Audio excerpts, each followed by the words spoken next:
ഏവർക്കും മാസ്റ്റർ കി അക്കാഡമിയുടെ പുതിയൊരു ക്ലാസ്സിലേക്ക് സ്വാഗതം. ഇന്ന് നമ്മൾ എടുക്കാൻ പോകുന്ന ക്ലാസ് എന്ന് പറയുന്നത് സെമി കണ്ടക്ടർ അഥവാ അർദ്ധചാലകങ്ങൾ എന്നൊരു ടോപ്പിക്കാണ്. അപ്പോൾ നമ്മൾ ഈ സെമി കണ്ടക്ടർ നമ്മളിപ്പോൾ പരിചിതമായിട്ടുള്ളൊരു വാക്കാണ്. നമ്മൾ ഉപയോഗിക്കുന്ന പല ഇലക്ട്രോണിക് ഉപകരണങ്ങളിലെയും ഒരു പ്രധാന ഘടകമാണ് സെമി കണ്ടക്ടേഴ്സ്. പണ്ട് കാലങ്ങളിൽ നമ്മൾ ഇലക്ട്രോണിക് ഉപകരണങ്ങളിൽ വാക്വം ട്യൂബുകളായിരുന്നു ഉപയോഗിച്ചിരുന്നത്. ഇത്തരത്തിലുള്ള വാക്വം ട്യൂബുകളുടെ ഏറ്റവും വലിയ പോരായ്മ എന്നത് ഇവയ്ക്ക് ഉയർന്ന പവറും ഉയർന്ന വോൾട്ടേജും അനിവാര്യമാണ്. കൂടാതെ തന്നെ ഇവരുടെ കാലാവധി എന്ന് പറയുന്നതും കാര്യക്ഷമതയും വളരെ കുറവായിരുന്നു. അതുകൊണ്ട് നമ്മൾ ഈ വാക്വം ട്യൂബുകളെ ഇലക്ട്രോണിക് ഉപകരണങ്ങളിൽ ഉപയോഗിക്കുന്നത് കുറച്ചു. പകരം നമ്മൾ കരവസ്തുക്കളിലുള്ള ഇലക്ട്രോണിക് ഉപകരണങ്ങളാണ് ഉപയോഗിക്കാൻ തുടങ്ങിയത്. കരരൂപത്തിലുള്ള ഇലക്ട്രോണിക് ഉപകരണങ്ങളിലെ പ്രധാന ഘടകമാണ് ഇത്തരത്തിലുള്ള സെമി കണ്ടക്ടേഴ്സ്. അപ്പോൾ ഈ സെമി കണ്ടക്ടേഴ്സ് നമ്മൾ ഇന്ന് പല ഉപകരണങ്ങളിലും കാണുന്നുണ്ട്. ഇത് ഡയോഡ്. ഈ ഡയോഡിന് 2 ടെർമിനലുള്ള ഡയോഡുകളിൽ നമ്മൾ സെമി കണ്ടക്ടേഴ്സാണ് ഉപയോഗിക്കുന്നത്. LED-കളിൽ ട്രാൻസിസ്റ്റേഴ്സ്, 3 ടെർമിനലുള്ള ട്രാൻസിസ്റ്റേഴ്സിനകത്ത് IC-ക്കകത്ത് ഒക്കെ എന്ത് ഉപയോഗിക്കുന്നുണ്ട്? സെമി കണ്ടക്ടേഴ്സ് ഉപയോഗിക്കുന്നുണ്ട്. അപ്പോൾ നമ്മൾ ഈ സെമി കണ്ടക്ടേഴ്സ് എന്നാണ് ഈ ചാപ്റ്ററിൽ ഇൻഡെപ്ത് ആയിട്ട് പഠിക്കാൻ പോകുന്നത്. 12th നിങ്ങളുടെ സെക്കൻഡ് ലാസ്റ്റ് ചാപ്റ്ററാണ് semiconductor and its devices എന്ന് പറഞ്ഞ ചാപ്റ്റർ. അതിലൊരു ടോപ്പിക്കാണ് നമ്മൾ എടുക്കാൻ പോകുന്നത്.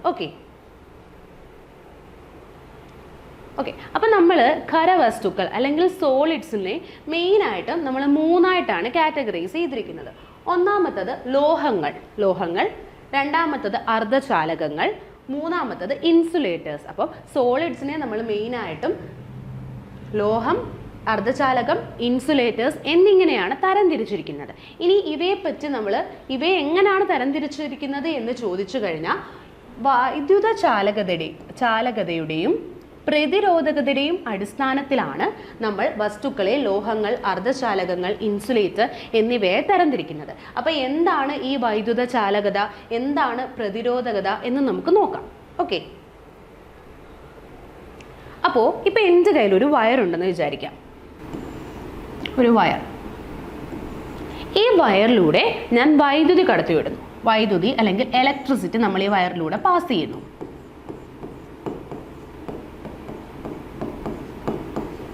നമുക്കറിയാം വൈദ്യുതി അഥവാ ഇലക്ട്രിസിറ്റി എന്ന് പറയുന്നത് ഇലക്ട്രോണിൻ്റെ ഒഴുക്കാണ്. ഇലക്ട്രോണുകൾ ഇങ്ങനെ ഒഴുകുന്നതാണ് നമ്മൾ വൈദ്യുതി എന്ന് പറയുന്നത്. അപ്പോൾ ഇതിനകത്തോടെ വൈദ്യുതി കടത്തിവിടുമ്പോൾ ഇതിലേക്കൂടെ ഇലക്ട്രോണുകളാണ് ഇങ്ങനെ ഒഴുകി പോകുന്നത്.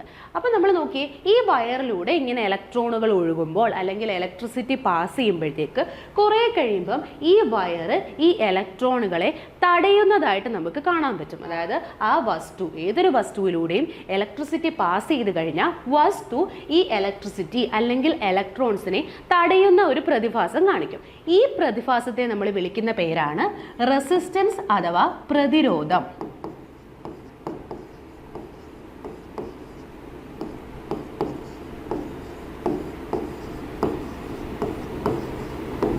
ഓക്കെ, അപ്പം മനസ്സിലായോ?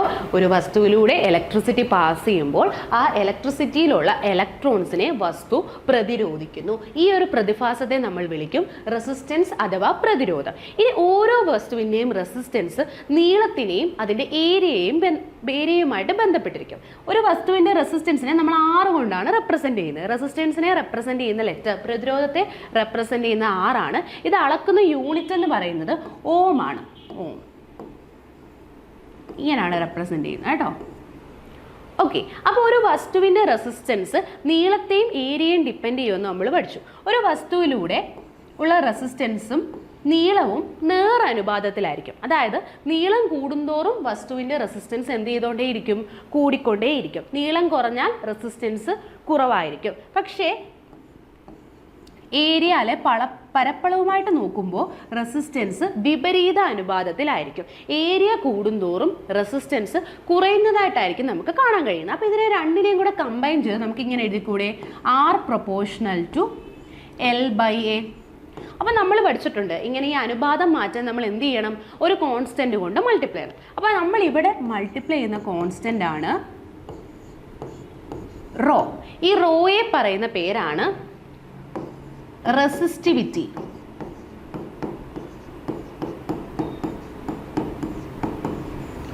റെസിസ്റ്റിവിറ്റി അല്ലെങ്കിൽ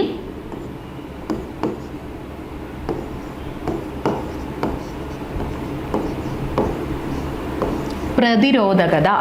ഓക്കെ, അതായത് റെസിസ്റ്റൻസും ലെങ്തും ഏരിയയും തമ്മിലുള്ള ബന്ധം നമ്മൾ പ്രസ്താവിക്കുമ്പോൾ നമ്മൾ അവിടെ ഉപയോഗിക്കുന്ന കോൺസ്റ്റന്റിനെ നമ്മൾ പറയുന്ന പേരാണ് റെസിസ്റ്റിവിറ്റി അഥവാ പ്രതിരോധകത. ഓക്കെ, അപ്പോൾ ഈ റെസിസ്റ്റിവിറ്റിയെയും അതുപോലെ തന്നെ ഈ റെസിസ്റ്റിവിറ്റിയുടെ കാര്യമാണ് നേരത്തെ നമ്മൾ പറഞ്ഞത്. എങ്ങനെയാണ് ഖരവസ്തുക്കളെ ക്ലാസിഫൈ ചെയ്യുന്നതെന്ന് ചോദിച്ചാൽ റെസിസ്റ്റിവിറ്റിയുടെയും താപചാലകതയുടെയും അടിസ്ഥാനത്തിൽ നല്ലേ പറഞ്ഞത്. അപ്പോൾ ഈ റെസിസ്റ്റിവിറ്റിയുടെ മലയാളമാണ് പ്രതിരോധകത. ഇനി കണ്ടക്ടിവിറ്റിയാണ് താപചാലകത. അത് നമുക്ക് നോക്കാം. അപ്പോൾ ആദ്യം നമ്മൾ റെസിസ്റ്റിവിറ്റി പഠിച്ചു. നമുക്ക് റെസിസ്റ്റിവിറ്റിയുടെ യൂണിറ്റും കൂടെ നോക്കാം. അപ്പോൾ ഇതിൽ നിന്ന് നമുക്ക് റെസിസ്റ്റിവിറ്റി കിട്ടാൻ നമ്മൾ എന്ത് ചെയ്താൽ മതി? ഇക്വേഷൻ ഒന്ന് റീഅറേഞ്ച് ചെയ്യുമ്പം റെസിസ്റ്റിവിറ്റി ഇവിടെ പ്ലേസ് ചെയ്യുന്നു. എ ഇങ്ങോട്ട് വരുമ്പം AR/L എന്ന് കിട്ടും. ഏരിയയുടെ യൂണിറ്റ് മീറ്റർ സ്ക്വയർ, റെസിസ്റ്റൻസിൻ്റെ യൂണിറ്റ് ഓം, ലെങ്തിൻ്റെ യൂണിറ്റ് മീറ്റർ. അപ്പോൾ ഈ സ്ക്വയറും ഈ മീറ്ററും കൂടെ ക്യാൻസൽ ചെയ്യുമ്പം നമുക്ക് റെസിസ്റ്റിവിറ്റിയുടെ യൂണിറ്റ് കിട്ടും ഓം മീറ്റർ. ഓക്കെ, പ്രതിരോധകതയുടെ യൂണിറ്റ് ആണ് ഓം മീറ്റർ എന്ന് പറയുന്നത്. ഓക്കെ, ഇനി ഈ റെസിസ്റ്റിവിറ്റി, അതായത് റെസിസ്റ്റിവിറ്റി എന്ന് പറയുമ്പോൾ നമുക്കറിയാം വസ്തു ഇങ്ങനെ പോകുമ്പോൾ റെസിസ്റ്റ് ചെയ്യുമ്പോൾ ഉണ്ടാകുന്ന ഒരു ക്വാണ്ടിറ്റിയാണ് റെസിസ്റ്റിവിറ്റി. അപ്പോൾ റെസിസ്റ്റിവിറ്റിയും തടയലിന് ഈക്വലൻ്റ് തന്നെയാണ്, അതായത് റെസിസ്റ്റൻസിന് തുല്യമാണ് റെസിസ്റ്റിവിറ്റി എന്നും പറയാം. എപ്പോഴാ ലെങ്ത് ഒന്നും ഏരിയ ഒന്നും ആകുമ്പം റെസിസ്റ്റിവിറ്റിയും റെസിസ്റ്റൻസും ഈക്വൽ ആകും. അപ്പോൾ റെസിസ്റ്റിവിറ്റിയും ഒരു തടയൽ തന്നെയാണെന്ന് നമ്മൾ ആലോചിക്കാം. ഇനി നമ്മൾ റെസിസ്റ്റിവിറ്റിയുടെ റെസിപ്രോക്കൽ എടുക്കുന്നു, അല്ലെങ്കിൽ വ്യുൽക്രമം എടുക്കുന്നു. റെസിസ്റ്റിവിറ്റിയുടെ വ്യുൽക്രമം എടുക്കുമ്പോൾ നമുക്ക് കിട്ടുന്ന ക്വാണ്ടിറ്റിയാണ് കണ്ടക്ടിവിറ്റി അല്ലെങ്കിൽ ചാലകത. ഓക്കെ, റെസിസ്റ്റിവിറ്റി എന്ന് പറയുമ്പോൾ തടയുന്നത്, കണ്ടക്ട് ചെയ്യുക എന്ന് പറയുമ്പോൾ കണ്ടക്ടിവിറ്റി എന്നൊക്കെ പറയുമ്പോൾ കടത്തിവിടുന്നതെന്നല്ലേ. അപ്പോൾ റെസിസ്റ്റിവിറ്റിയുടെ വ്യുൽക്രമമാണ് എന്ത്? കണ്ടക്ടിവിറ്റി അല്ലെങ്കിൽ ചാലകത. ഓക്കെ, അപ്പോൾ ഇതിൻ്റെ യൂണിറ്റ് എന്ത് ചെയ്താൽ മതി? റെസിസ്റ്റിവിറ്റിയുടെ യൂണിറ്റ് എന്താണോ അതിൻ്റെ റെസിപ്രോക്കൽ എടുത്താൽ മതി. അപ്പോൾ റെസിസ്റ്റിവിറ്റിയുടെ യൂണിറ്റ് ഓം അല്ലേ? 1/Ohm മീറ്റർ ആണ്. അപ്പോൾ ഈ ഓം മുകളിൽ വരുമ്പം ohm inverse metre inverse. Okay, ohm inverse അല്ലെങ്കിൽ 1/Ohmന് നമ്മൾ രണ്ട് പേര് പറയും. ഒന്ന് നമ്മൾ പറയും മോ, നമ്മൾ പറയാറുണ്ട് മോ പറയും.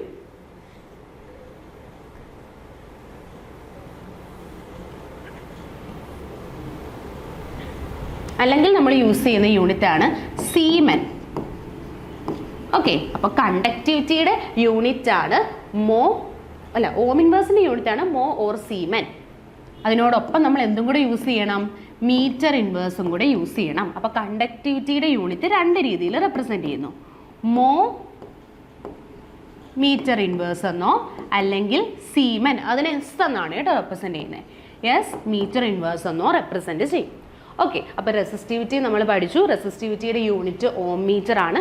റെസിസ്റ്റിവിറ്റി എന്ന് പറയുന്നത് പ്രതിരോധകതയാണ്. കണ്ടക്ടിവിറ്റി പഠിച്ചു. റെസിസ്റ്റിവിറ്റിയുടെ റെസിപ്രോക്കൽ ആണ് കണ്ടക്ടിവിറ്റി അല്ലെങ്കിൽ താപചാലകത എന്ന് നമ്മൾ പറയും. താപചാലകതയുടെ യൂണിറ്റ് എന്ന് പറയുന്നത് മോ മീറ്റർ ഇൻവേഴ്സ് ആണ് അല്ലെങ്കിൽ സീമൻ മീറ്റർ ഇൻവേഴ്സ് ആണ്. ഓക്കെ, അപ്പോൾ ഇത്രയും പറഞ്ഞത് ഇതിൻ്റെ അടിസ്ഥാനത്തിലാണ്, നമ്മുടെ ഈ റെസിസ്റ്റിവിറ്റിയുടെയും കണ്ടക്ടിവിറ്റിയുടെയും അടിസ്ഥാനത്തിലാണ് കരവസ്തുക്കളെ നമ്മൾ ലോഹങ്ങളെന്നും അർദ്ധചാലകങ്ങളെന്നും ഇൻസുലേറ്റേഴ്സ് എന്നും ക്ലാസിഫൈ ചെയ്യുന്നത്. ഇത് നിങ്ങൾക്ക് മനസ്സിലായാലേ ആ ഒരു ക്ലാസിഫിക്കേഷൻ മനസ്സിലാവും. ഇനി നമുക്ക് ആ ക്ലാസിഫിക്കേഷനിലോട്ട് പോവാം. നമ്മൾ നോക്കിയേ, വൈദ്യുത ചാലകതയുടെ ആപേക്ഷിക മൂല്യത്തിൻ്റെ അടിസ്ഥാനത്തിൽ അല്ലെങ്കിൽ പ്രതിരോധകതയുടെ അടിസ്ഥാനത്തിൽ നമുക്ക് ഖരവസ്തുക്കളെ മൂന്നായിട്ട് തരംതിരിക്കാം. നിങ്ങൾ ഏതെങ്കിലും ഒരു വാല്യൂ പഠിക്കുക, എന്നിട്ട് അതിൻ്റെ ഓപ്പോസിറ്റാണ് അടുത്ത വാല്യൂ എന്ന് ഓർത്ത് വെച്ച് പഠിച്ചാൽ മതി. രണ്ടും കൂടെ പഠിച്ച് കൺഫ്യൂസ്ഡ് ആകരുത്. ഏതെങ്കിലും ഒരു വാല്യൂ ആയിരിക്കണം നിങ്ങൾ ബൈ ഹാർട്ട് ചെയ്യേണ്ടത്. അപ്പം നമ്മൾ നോക്കിയേ, ഫസ്റ്റ് വൺ ലോഹങ്ങൾ നമ്മൾ കേട്ടിട്ടുണ്ട്. ലോഹങ്ങളുടെ ഏറ്റവും വലിയ പ്രത്യേകത നമ്മൾ കൊടുക്കുന്ന കറണ്ടിനെ പൂർണ്ണമായും അതിലൂടെ കടത്തിവിടും. അത്തരത്തിലുള്ള വസ്തുക്കളാണ് ലോഹങ്ങൾ. നമ്മൾ ഒരുപാട് ലോഹങ്ങൾ വീട്ടിൽ തന്നെ ഉപയോഗിക്കാറുണ്ട്. അലൂമിനിയം, അയൺ, അതുപോലെ തന്നെ കോപ്പർ, ഇവയെല്ലാം ലോഹങ്ങൾക്ക് ഉദാഹരണമാണ്. അപ്പോൾ ഈ ലോഹങ്ങളുടെ നോക്കിയേ, കുറഞ്ഞ പ്രതിരോധകതയായിരിക്കും. അതിൻ്റെ പ്രതിരോധകത കുറവും ഉയർന്ന ചാലകതയും ആയിരിക്കാം. ഉയർന്ന ചാലകത, കുറഞ്ഞ പ്രതിരോധകത, വാല്യൂസ് കൃത്യമായിട്ട് പഠിക്കുക. കാരണം ഓപ്ഷൻസിൽ റോങ് ആയിട്ട് തരും.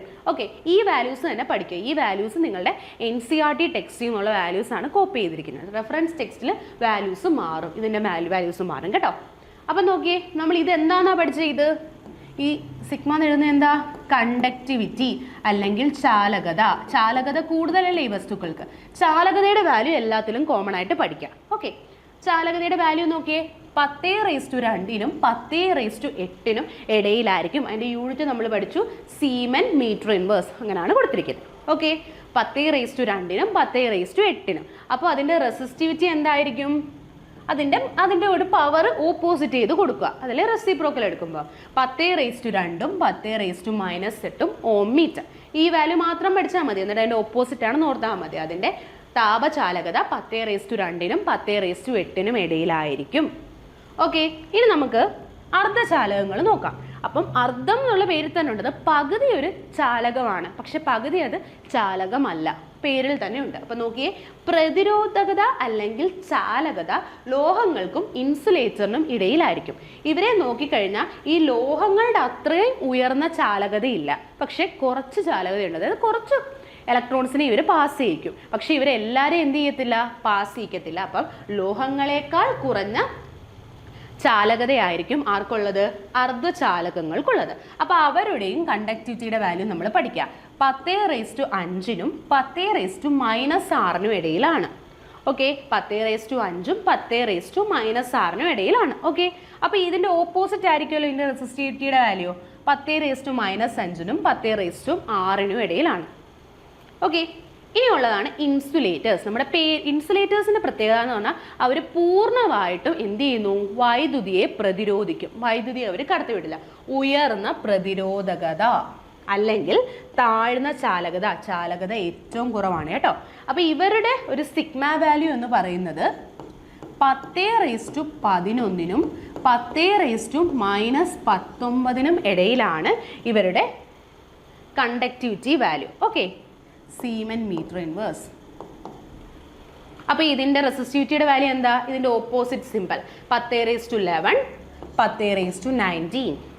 ഓക്കെ, അപ്പോൾ നമ്മൾ എങ്ങനെയാണ് ചാലകതയുടെയും പ്രതിരോധകതയുടെയും അടിസ്ഥാനത്തിൽ ഖരവസ്തുക്കളെ തരംതിരിക്കുന്നത് എന്ന് കണ്ടു.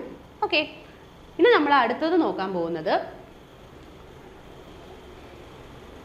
എനർജി ബാൻഡ് ആണ് കേട്ടോ. അപ്പോൾ എനർജി ബാൻഡിൻ്റെ അടിസ്ഥാനത്തിൽ ഖരവസ്തുക്കളെ നമ്മൾ എങ്ങനെ ക്ലാസിഫൈ ചെയ്യുന്നു എന്നാണ്. അതിന് നമ്മൾ ഇച്ചിരി കെമിസ്ട്രിയും കൂടെ അറിഞ്ഞിരിക്കണം ഈ എനർജി ബാൻഡ് മനസ്സിലാക്കാൻ. വളരെ സിമ്പിളാണ്. അപ്പോൾ നമ്മളിവിടെ ചെയ്യാൻ പോകുന്നത് ഒരു സിലിക്കൺ ആറ്റം, നമ്മളൊരു സിലിക്കണിൻ്റെ ആറ്റം എടുക്കുന്നു, അതിൻ്റെ കോൺഫിഗറേഷൻ എഴുതിക്കൊണ്ട് നിങ്ങൾക്കത് പറഞ്ഞുതരാം. അപ്പോൾ സിലിക്കൺ ആറ്റം എടുത്താൽ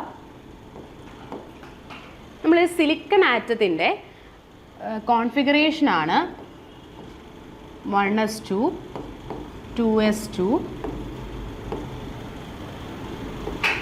2p6. സിലിക്കൺ ആറ്റത്തിൻ്റെ അറ്റോമിക് നമ്പർ 14 കേട്ടോ.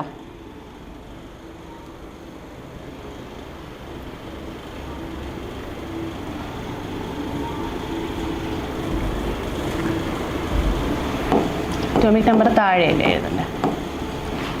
2 2 6 10 അല്ലേ? ബാക്കി 3s2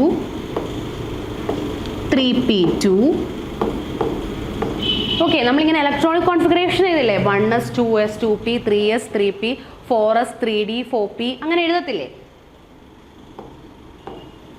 ഇങ്ങനെ ഇനിയും ഓർബിറ്റ്സുകളുണ്ട്. അതായത് നമ്മൾ ഇങ്ങനെ സബ്ഷെൽ ഇലക്ട്രോണിക് കോൺഫിഗറേഷൻ എഴുതുമ്പം നമ്മൾ ഇങ്ങനെ ഒരു ഓർഡറിൽ അങ്ങ് എഴുതി പോകും. എന്നിട്ട് നമ്മൾ അത് ഫില്ല് ചെയ്ത് കൊടുക്കുക. അപ്പോൾ 14 അല്ലേ? ഇവിടെ 2 2 4 4 6 10 പിന്നെ 12 പിന്നെ 2. അതായത് എസിൽ എപ്പോഴും 2, പിയിൽ മാക്സിമം ഇൻക്ലൂഡ് ചെയ്യാൻ പറ്റുന്നത് 6, അതിനുശേഷം ഡിയിൽ ഇൻക്ലൂഡ് ചെയ്യാൻ പറ്റുന്നത് 10, എഫിൽ 14 ഇലക്ട്രോൺസ്. അങ്ങനെയാണ് നമ്മൾ അവരെ അറേഞ്ച് ചെയ്ത് പോകുന്നത്. പിന്നെ ഏറ്റവും എനർജി കുറഞ്ഞതിൽ നിന്നും വേണം അറേഞ്ച് ചെയ്ത് പോകാൻ. ഇത് ഫില്ല് ചെയ്ത് വേണം നമ്മൾ അറേഞ്ച് ചെയ്യുന്നത്. അപ്പോൾ ഇങ്ങനെ ഒരു കോൺഫിഗറേഷൻ കിട്ടുമ്പോൾ ഇപ്പം നമുക്ക് കറക്റ്റ് 14 പക്ഷേ അതിനർത്ഥം ബാക്കി ഓർബിറ്റൽസുകൾ ഉണ്ട്. പക്ഷേ എന്താണ്, ബാക്കി കോൺഫിഗറേഷനൊക്കെ MG ആയിട്ടിരിക്കുകയാണ്. കാരണം MG ആയതുകൊണ്ടാണ് നമ്മൾ അവിടെ ഒരു നമ്പറും റെപ്രസെൻറ്റ് ചെയ്യാത്തത്. ഇപ്പം തന്നെ നമുക്ക് 14 അപ്പോൾ ഇനി അതെന്താ, ബാക്കിയെല്ലാം ഇങ്ങനെ വേക്കൻ്റ് ആയിട്ട് ഇരിക്കുക. അപ്പോൾ ഈ ഒരു ഇലക്ട്രോണിക് കോൺഫിഗറേഷൻ മനസ്സിലായല്ലോ? ഒന്നുമില്ല, സിലിക്കണിൻ്റെ അറ്റോമിക് നമ്പർ 14 അതിൻ്റെ ഇലക്ട്രോണിക് കോൺഫിഗറേഷൻ നമ്മൾ എഴുതി. ഇതിൻ്റെ കുറേ കേസസ് ആണ് പറയാൻ പോകുന്നത്, എങ്കിൽ ആ ഒരു കോൺസെപ്റ്റ് നിങ്ങൾക്ക് ക്ലിയർ ആയിട്ട് മനസ്സിലാവും. ഇപ്പോൾ ഇങ്ങനെ ഒരു സിലിക്കണിൻ്റെ ഇതൊരു സിംഗിൾ ആറ്റമാണ്. സിലിക്കണിൻ്റെ ഒരാറ്റം ഇങ്ങനെ ഇരിക്കുന്നു, ഈ ഒരു ആറ്റവും വേറൊരാറ്റം സിലിക്കണിൻ്റെ ആറ്റവും വളരെ ദൂരത്തിലിരിക്കും. ഇപ്പോൾ ഇവരുടെ ഡിസ്റ്റൻസ് വളരെ അകലെയാണ്. ലാർജ് ഡിസ്റ്റൻസിൽ ഇരിക്കുകയാണെങ്കിൽ ഇവിടെ സംഭവിക്കുന്നത് ഓരോ സിലിക്കൺ ആറ്റവും എങ്ങനെയാണോ നിൽക്കുന്നത് അവർ അതുപോലെ തന്നെ നിൽക്കും. ഇപ്പം നിങ്ങൾ നോക്കിയാൽ നമുക്ക് ഈ ഒരു 1s എന്ന് പറഞ്ഞ സബ്ഷെല്ലിൽ നമ്മൾ ഒരു ഒറ്റ ലൈനായിട്ട് റെപ്രസെൻറ്റ് ചെയ്യുവാണേ. 2sനെ ഒരു ഒറ്റ ലൈൻ, 2p ഒരു ഒറ്റ ലൈൻ, 3sനെ ഒരു ഒറ്റ ലൈൻ, 3p ഒരു ഒറ്റ ലൈൻ, 4sനെ ഒറ്റ ലൈൻ, 3d ഒറ്റ ലൈൻ, അങ്ങനെ ഇങ്ങനെ സിംഗിൾ ലൈനായിട്ട് തന്നെ നിൽക്കുവാണ്. അപ്പോൾ ഇവർ ഡിസ്റ്റൻ്റ് ആയിട്ട് നിൽക്കുമ്പോഴും ഇവർ എന്ത് തന്നെ ചെയ്യും?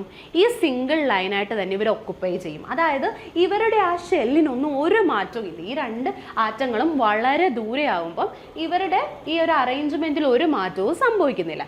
പക്ഷേ നമുക്കറിയാം, ഒരു സോളിഡ് ഫോം ചെയ്യണമെങ്കിൽ, ഒരു ഖരപദാർത്ഥം രൂപം കൊള്ളണമെങ്കിൽ എന്ത് ചെയ്യണം? ഈ സിലിക്കൺ ആറ്റം വളരെ അടുത്തടുത്ത് വേണം. നമ്മൾ പഠിച്ചിട്ടുണ്ട് സോളിഡിൻ്റെ കേസിൽ ഈ വസ്തുക്കളെല്ലാം വളരെ ക്ലോസ്ലി പാക്ഡ് അല്ലേ?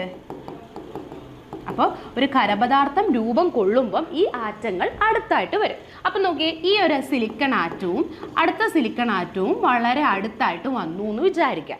അപ്പോൾ സംഭവിക്കുന്നത് ഈ 1s 2s 2p 3s 3p 4s 3d okay, ഇത്രയും എഴുതുന്നു. ഈ ഓരോ സബ്ഷെല്ലുകളും ചെറിയ ചെറിയ ലൈൻസുകളായിട്ട് ഡിവൈഡ് ചെയ്യും. ഇത് ഒറ്റ ലൈൻ അല്ലായിരുന്നു. അപ്പോൾ അതിങ്ങനെ ഡിവൈഡ് ചെയ്ത് പല ലെവൽസ് ആയിട്ട് മാറും. അതായത് ഓരോ സബ്ഷെല്ലും ഡിഫറെൻറ്റ് ലെവൽസ് ആയിട്ട് മാറും. എല്ലാ ഷെല്ലും പറ്റും, എല്ലാ സബ്ഷെൽസിനും ഈ ഡിവിഷൻ ബാധകമാണ് കേട്ടോ. നമ്മൾ വിചാരിക്കും 1s 2s 2p 3s 3p വരല്ലേ ഉള്ളൂ ഫിൽഡ് ആയിട്ടുള്ളത്, ബാക്കിയുള്ള ഷെൽസിനൊന്നും പറ്റുന്നില്ല. പക്ഷെ അങ്ങനെയല്ല, ബാക്കിയുള്ള എല്ലാ സബ്ഷെൽസും ഇങ്ങനെ എന്ത് ചെയ്യുന്നുണ്ട്? ഡിവൈഡ് ചെയ്യുന്നതായിട്ട് നമ്മൾ കാണാം. ഓക്കെ, അതായത് സിലിക്കൺ ആറ്റം വളരെ ക്ലോസ് ആയിട്ട് വരുമ്പോൾ ഓരോ സിംഗിൾ സബ്ഷെൽസും പർട്ടിക്കുലർ ലെവൽസ് ആയിട്ട് ഇങ്ങനെ ഡിവൈഡ് ചെയ്യും. അങ്ങനെ ഈ ലെവൽസ്, അതായത് നമ്മൾ നോക്കിയേ, ഇവരെല്ലാവരും ഏകദേശം കണ്ടിന്യൂസ് ആണ്, അല്ലെങ്കിൽ ഇവർ വളരെ അടുത്തായിട്ടാണ് സ്ഥിതി ചെയ്യുന്നത്. തുടരെ ഇവർ അടുത്തായിട്ട് സ്ഥിതി ചെയ്യുന്നു. ഇത്തരത്തിലുള്ള ഓരോന്നിനെയും നമ്മൾ വിളിക്കുന്ന പേരാണ് എനർജി ബാൻഡ്. അപ്പോൾ ഇതൊരു എനർജി ബാൻഡാണ്, എനർജി ബാൻഡ്. അപ്പോൾ ഈ എനർജി ബാൻഡ്സ് നമ്മൾ നോക്കിയാൽ ഇതൊരു എനർജി ബാൻഡാണ്, ഇതൊരു എനർജി ബാൻഡാണ്, ഇതൊരു എനർജി ബാൻഡാണ്, ഇതൊരു എനർജി ബാൻഡാണ്. ഇവരെല്ലാം എന്താണ്? എനർജി ബാൻഡുകളാണ്. ഓക്കെ, അതാണ് നമ്മുടെ സ്ലൈഡിൽ കൊടുത്തിരിക്കുന്നത്. ഒരു ക്രിസ്റ്റലിലെ ഓരോ ഇലക്ട്രോണും ഒരു നിശ്ചിത സ്ഥാനമാണുള്ളത്. അതുകൊണ്ട് തന്നെ ഒരേ ചാർജ് വിന്യാസത്തിൽ ചുറ്റപ്പെട്ട് സ്ഥിതി ചെയ്യുന്ന രണ്ട് ഇലക്ട്രോണുകളെ ഒരു ക്രിസ്റ്റലിൽ നമുക്ക് കണ്ടെത്താൻ പറ്റില്ല. കാരണം ഇത് നമ്മൾ പറയുന്നത് ഓരോ ഇലക്ട്രോണും ഓരോ വിന്യാസമാണ്, ഒരുപോലെ ഇരിക്കുന്ന രണ്ട് ഇലക്ട്രോണുകളെ കണ്ടെത്താൻ പറ്റില്ല. ഇതാണ് പോളീസ് എക്സ്ക്ലൂഷൻ പ്രിൻസിപ്പിളിൻ്റെ ഒരു ഐഡിയ പറഞ്ഞത്. എന്തായാലും ആ രണ്ട് ഇലക്ട്രോൺസും രണ്ട് ഓറിയൻറ്റേഷൻ എന്നുള്ള രീതിയിൽ, അത്രയും ഡിപ്തായിട്ട് പോകണ്ട, നിങ്ങളിനി കെമിസ്ട്രിയിലൊക്കെ പഠിക്കും. ഓക്കെ, രണ്ട് ഇലക്ട്രോണുകളുടെയും വ്യത്യസ്ത ഊർജ്ജ നിലകൾ നോക്കിയേ, വ്യത്യസ്ത ഊർജ്ജ നിലകൾ ചേർന്ന് രൂപപ്പെടുന്ന തുടർച്ചയായ, നമ്മൾ കണ്ടിന്യൂസ് ആയിട്ടുള്ള കണ്ടില്ലേ, ഊർജ്ജ വിന്യാസമാണ് എനർജി ബാൻഡുകൾ. ഓക്കെ, വ്യത്യസ്ത ഊർജ്ജ നിലയങ്ങൾ. ഇവിടെ നമ്മൾ നോക്കിയേ, ഓരോ ഊർജ്ജ നിലയല്ലേ, ഇത് ഓരോ ഊർജ്ജ നിലയല്ലേ. ഇത് നോക്കിയാൽ നമ്മൾ ഏത് ഊർജ്ജ നിലയവാ നമ്മൾ പഠിച്ചിട്ടുണ്ട്, ഷെല്ലല്ലേ ഊർജ്ജ നിലയം. ഇത് ഒന്നാമത്തെ ഷെല്ല്, ഇത് ചേരുന്നത് രണ്ടാമത്തെ ഷെല്ല്, ഇത് മൂന്നാമത്തെ ഷെല്ല്. അങ്ങനെ ഓരോ ഊർജ്ജ നിലയങ്ങളിലും, ഇത് നാലാമത്തെ. ഓക്കെ, ഓരോ ഊർജ്ജ നിലയങ്ങളും എന്ത് ചെയ്യുന്നുണ്ട്? പല ലെവലുകളായിട്ട് ഡിവൈഡ് ചെയ്യുന്നു, പല ഊർജ്ജ വിന്യാസങ്ങളായിട്ട് വരുന്നു. അത്തരത്തിലുള്ള ഓരോ ഊർജ്ജ വിന്യാസങ്ങളെയും നമ്മൾ വിളിക്കുന്ന പേരാണ് എനർജി ബാൻഡ്. ഇനി ഈ എനർജി ബാൻഡുകൾ രണ്ട് തരത്തിലുണ്ട്. ഒന്നാമത്തത് വാലൻസ് ബാൻഡും രണ്ടാമത്തത് കണ്ടക്ഷൻ ബാൻഡും. ഓക്കെ, അത് നമുക്കൊന്ന് നോക്കാം.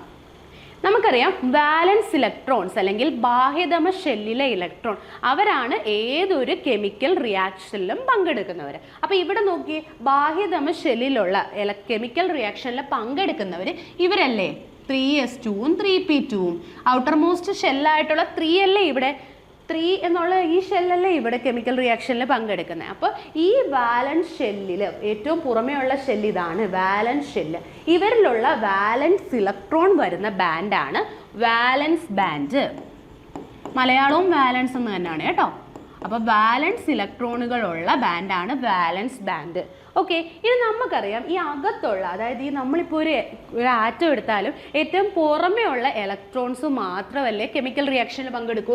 ഈ വരുന്നവർക്ക് ഇങ്ങനെ ഒരു സ്പ്ലിറ്റിംഗ് ഉണ്ടാവുന്നെങ്കിൽ പോലും ഇവർക്ക് ഇവിടെ ഒരു റോളും ഇല്ല. കാരണം എന്ന് വെച്ചാൽ അവർ അകത്തുള്ള ഇലക്ട്രോൺസ് ആണ്, അകത്തുള്ള ഷെല്ലിൽ ഇലക്ട്രോൺസ് ആണ്, വാലൻസ് ഷെല്ലിനകത്തായിട്ട് കിടക്കും. അതുകൊണ്ട് അവരിവിടെ കെമിക്കൽ റിയാക്ഷനിൽ പങ്കെടുക്കുന്നില്ല. അപ്പോൾ ഇവർ വാലൻസ് ബാൻഡിൽ ഉൾപ്പെടുന്നില്ല, ഇവർക്ക് ഇവിടെ റോളൊന്നും ഇല്ല. ഇപ്പോൾ ഇവിടെ നമ്മൾ വാലൻസ് ബാൻഡ് പഠിച്ചു. ഇപ്പോൾ ഇവിടെ നോക്കി, ഈ വാലൻസ് ബാൻഡ് പ്രത്യേകത എന്താ? ഈ വാലൻസ് ബാൻഡ് എന്ത് ചെയ്തിരിക്കുകയാണ്? നിറഞ്ഞിരിക്കുമല്ലേ, ഫിൽഡ് ആണ് അല്ലെങ്കിൽ നിറഞ്ഞതാണ്. ഓക്കെ, ഇനി നോക്കിയേ, ഈ വാലൻസ് ബാൻഡ് കഴിഞ്ഞിട്ടുള്ള 3sഉം 4sഉം 3dക്കും ഒക്കെ നമ്മൾ കണ്ടു, അവർ ഓരോ എനർജി ലെവൽസ് ആയിട്ട് വരുന്നുണ്ട്. അപ്പോൾ ഈ ബാഹ്യതമ ഷെല്ലിന് പുറത്തേക്കുള്ള ബാക്കി ഷെല്ലുകളില്ലേ, അവരുടെ എല്ലാത്തിൻ്റെയും ബാൻഡിനെ നമ്മൾ ചേർത്ത് പറയുന്നതാണ് കണ്ടക്ഷൻ ബാൻഡ്.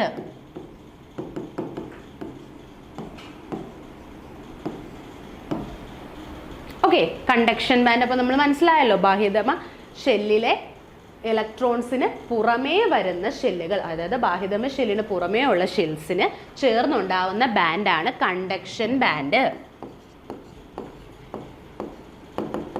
അപ്പൊ നമുക്ക് ഈ ഒരു ഫിഗറിൽ നിന്ന് തന്നെ മനസ്സിലാവും, കണ്ടക്ഷൻ ബാൻഡ് എന്തെങ്കിലും നിറഞ്ഞിരിക്കുവാണോ, ഫിൽഡ് ആണോ? ഇവിടെ ഒരു ഇലക്ട്രോൺസും ഇല്ല. അപ്പൊ കണ്ടക്ഷൻ ബാൻഡ് എന്തായിരിക്കും? ശൂന്യമായിരിക്കും അല്ലെങ്കിൽ അൺഫിൽഡ് ആയിരിക്കും.